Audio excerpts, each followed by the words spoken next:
Hey, coaster fans, this is Will, the other half of Thrill Seeking Teachers.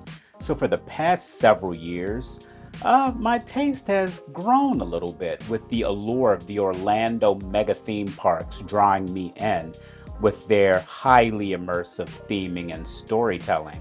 But the top draw still is roller coasters. It's what keeps us on the road and gets us in planes. So I wanted to share with you my personal favorite top 25 coasters in North America. And getting us started with number 25. At Six Flags Fiesta, Texas, we have the Iron Rattler.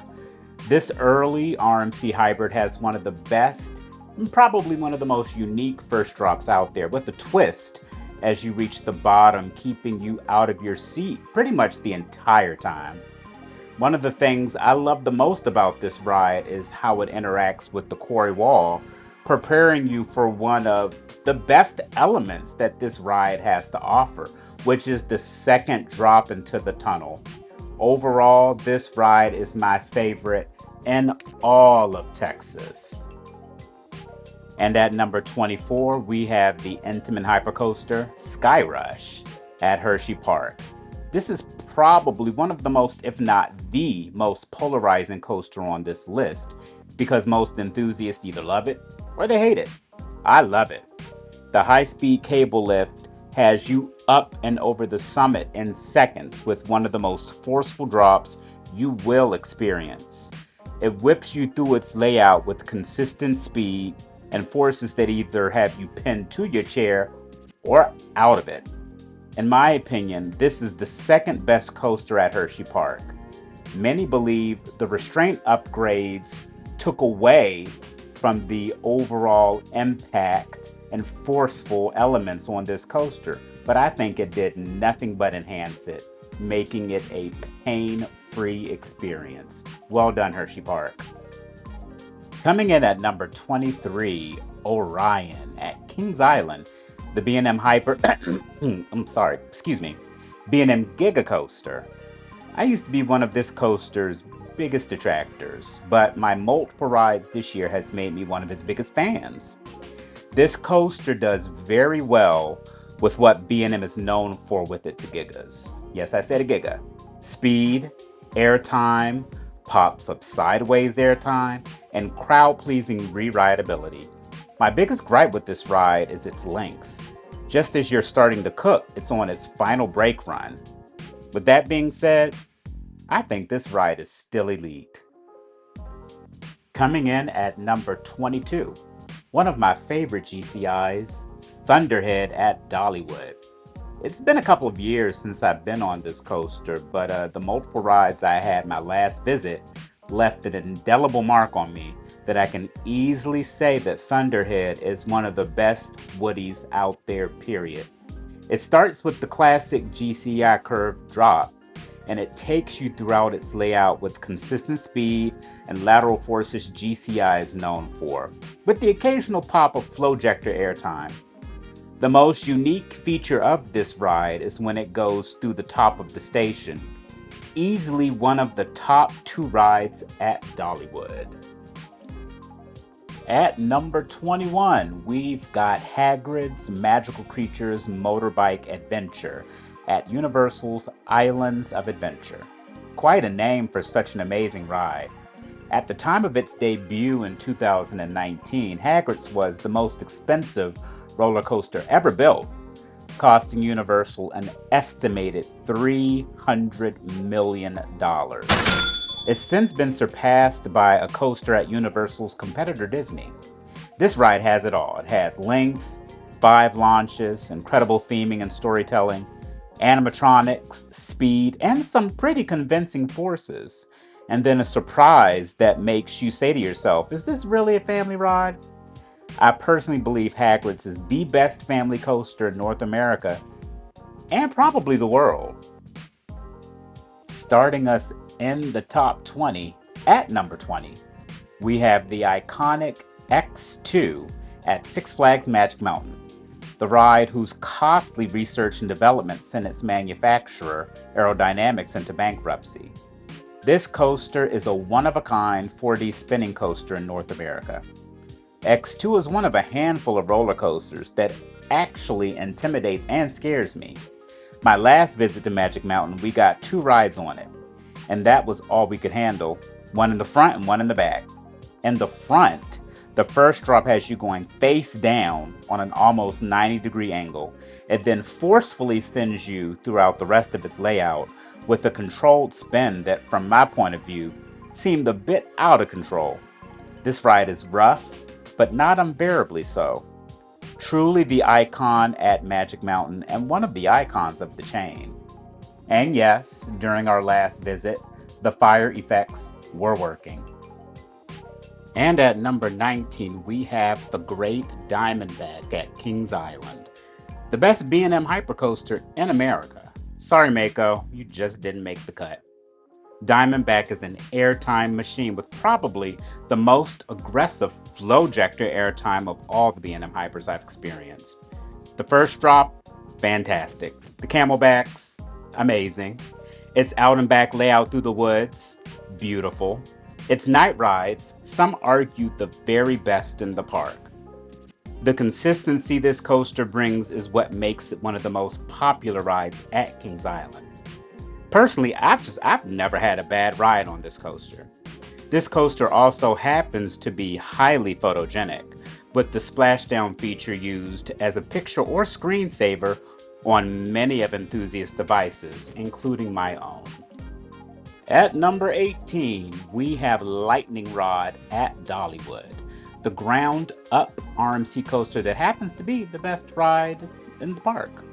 Unfortunately, we were never able to experience this coaster with its launch, but only with the quote-unquote high-speed chain lift. Not really.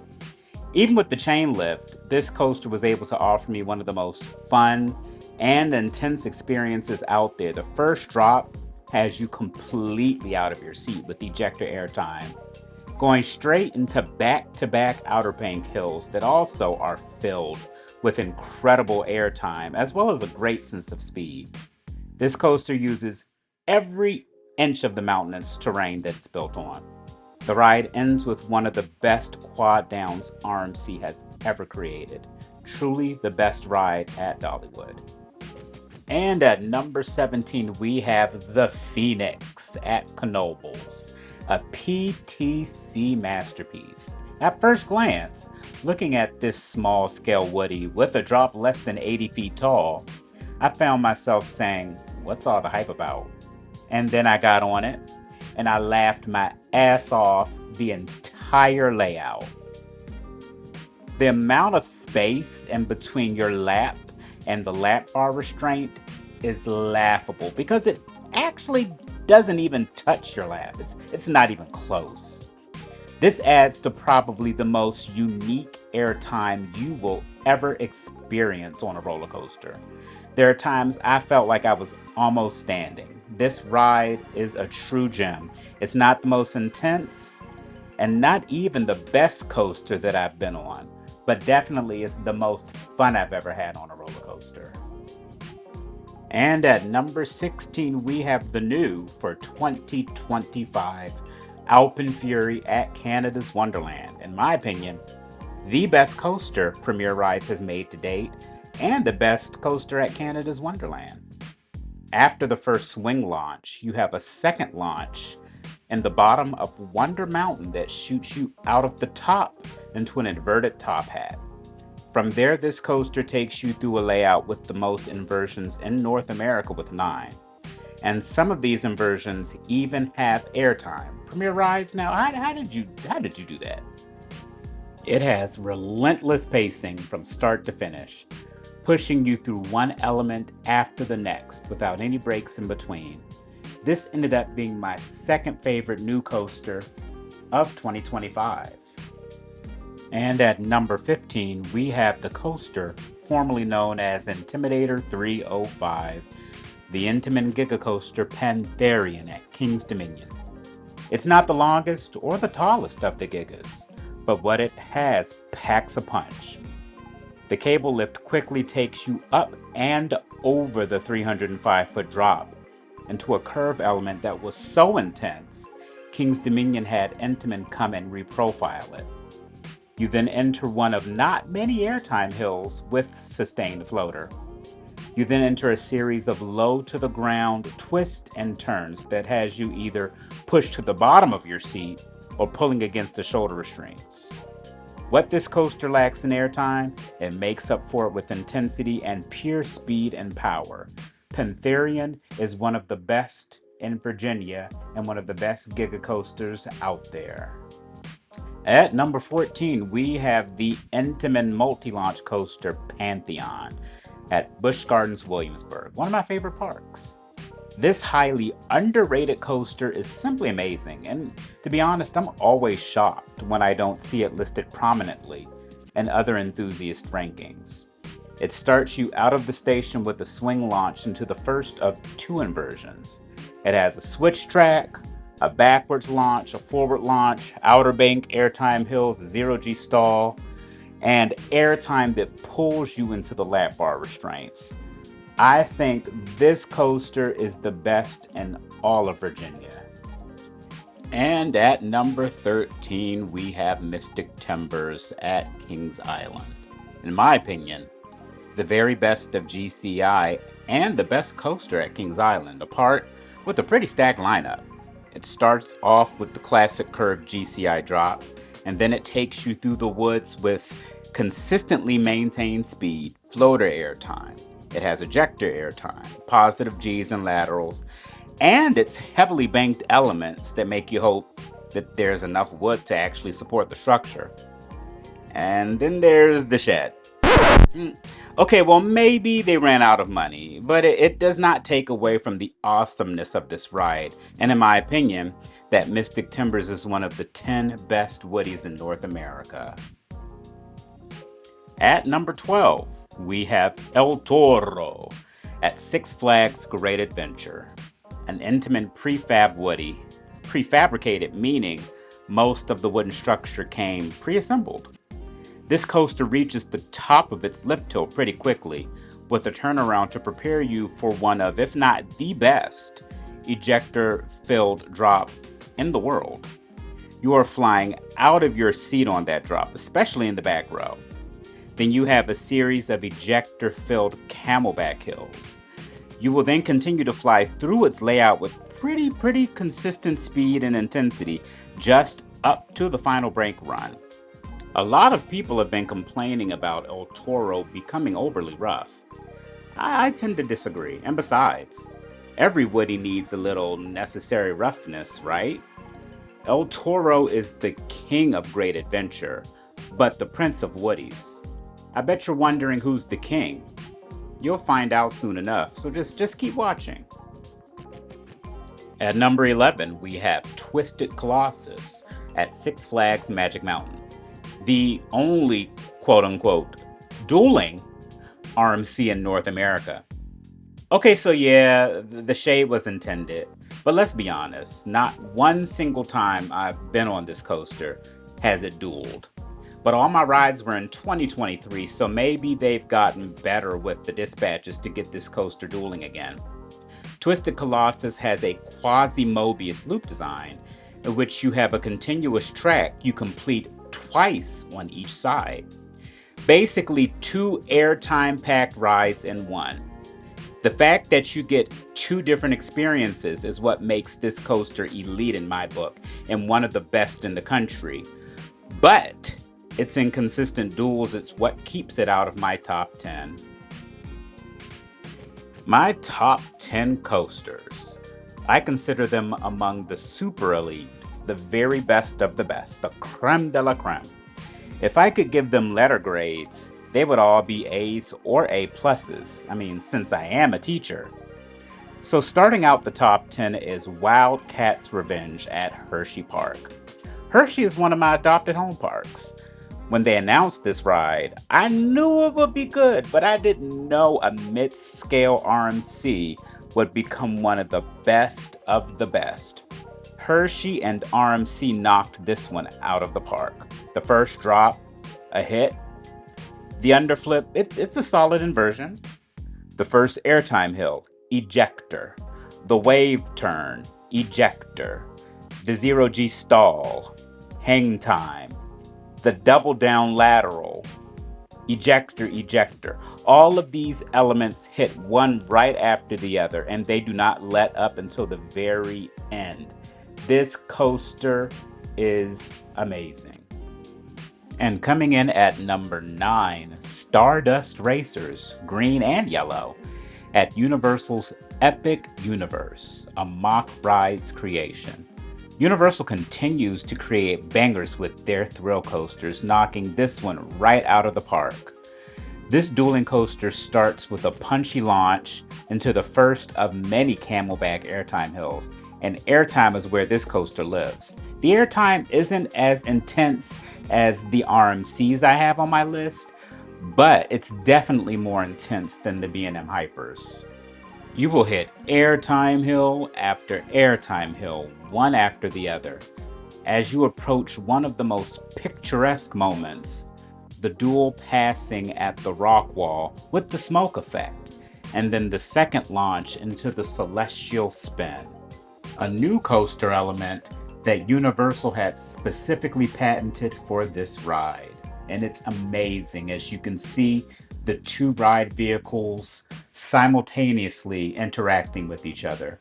Such an amazing part of this attraction for such an amazing ride. Perfect 10 out of 10 at A+. Universal hit this one right out of the park. This is my favorite new credit of 2025.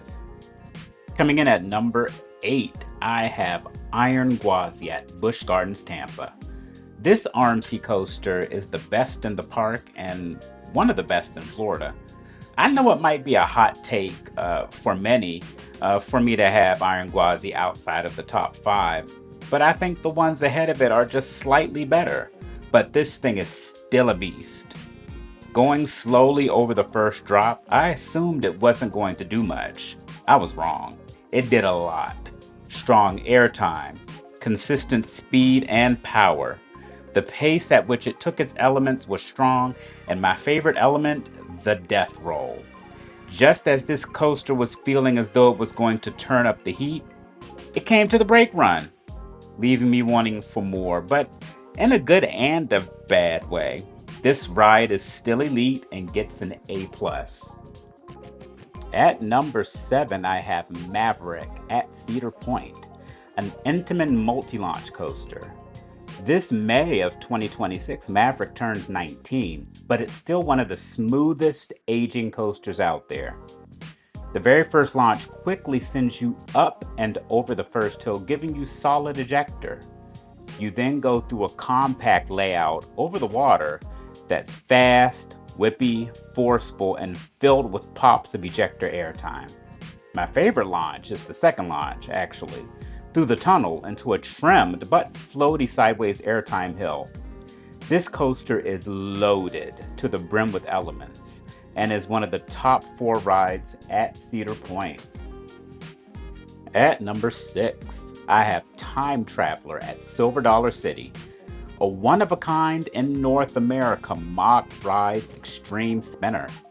This highly underrated coaster is one of my all-time favorites, offering a different experience almost every time you ride it. The very first drop out of the station, you could be facing the front, the back, the side, catter-cornered, I don't know, as you drop into the first few inversions. You then come to a break into a launch that gives you enough momentum to take you through the rest of the layout. This coaster is actually often criticized for its neutered spinning, but my marathons on this coaster this past summer gave consistent, almost out of control spinning airtime. This is my favorite ride at Silver Dollar City. My top 5 coasters, at least for me, are all interchangeable. I can easily see them being someone else's number 1. These 5 coasters, I switch their positions often, sometimes due to recency, re-rides, what have you, but they have yet to be dethroned. And starting off the top 5 with Theory 325 at Carowinds, the magnum opus for everything great B&M can do with a roller coaster. their best coaster to date. It's won the golden ticket for best steel coaster in the world almost every year since its debut in 2015. The endless 325-foot drop has the most forceful airtime than any other BM Hyper or Giga model. You fly through this layout at over 90 miles per hour with decent positive forces and both upward and sideways airtime on the treble clef element. This coaster has everything: speed, airtime, intensity, but most of all, it's still mostly re-rideable. This coaster is truly one of the best in the world and the attraction that put Carowinds on the map. The number 4 coaster on this list is Top Thrill 2 at Cedar Point, the Zamperla converted Stratocoaster. I didn't think anything could beat the original launch on the OG dragster, but the swing launch, spike, and airtime over the top hat far exceeded my expectations. So much so that we hopped back in line not once, not twice, but multiple times. The weightlessness on the backward spike is crazy. The third launch is as punchy as the original, and the airtime was peak. This ride is truly one of the best in the park and one of the best in the world. And at number 3, I have Jurassic World Velocicoaster at Universal Islands of Adventure. I love this ride, y'all. I honestly thought about putting it as number 1, almost did.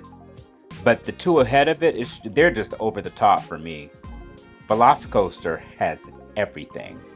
It has punchy launches, great theming, intense moments and elements, floater and ejector airtime, a highly interactive and amazing zero-G stall, and one of the best inversions ever on a roller coaster, the Mosasaurus roll over the lagoon.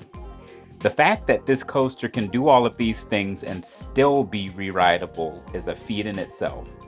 No matter how many more credits I get, I think Velocicoaster will always have a place in my top 10, maybe even my top 5.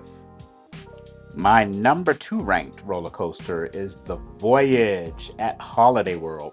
So do y'all remember my mentioning El Toro as the prince of all coasters? Woody coasters, that is. Well, this Gravity Group masterpiece is the king of Woodies. I marathoned this coaster on a day trip for the first time this past summer. And did it live up to the hype? And it did. And then some. The very first drop and the following 2 camelbacks are fun flow-jector airtime, which initially made me think that was what the Voyage was all about. But then it went through a tunnel and all hell broke loose. It slowed a bit at the mid-course brake run. It had a nice little triple down, and somehow the train picked up speed, going faster than it was prior to the brake run.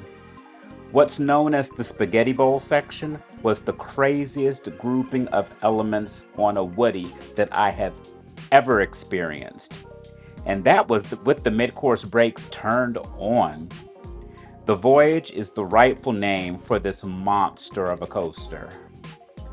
Whew, we finally made it, everyone. And thank you for hanging in there with me. If you've been watching this channel long enough, you can probably gather what my number 1 is.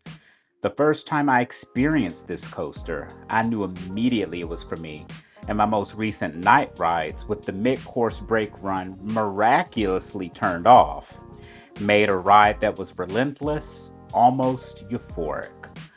My number 1 is Steel Vengeance at Cedar Point, the very best of RMC. I mean, how can a coaster with 30 seconds of airtime, which happens to be the most in the world, not be the best? The first drop is superb. The 2 Outer Bank turn airtime hills has you pulling against your lap bar restraints so hard it's almost uncomfortable. And the crowning glory of this ride is when it travels through its own structure with relentless pacing. This ride is just too good for the sake of being good.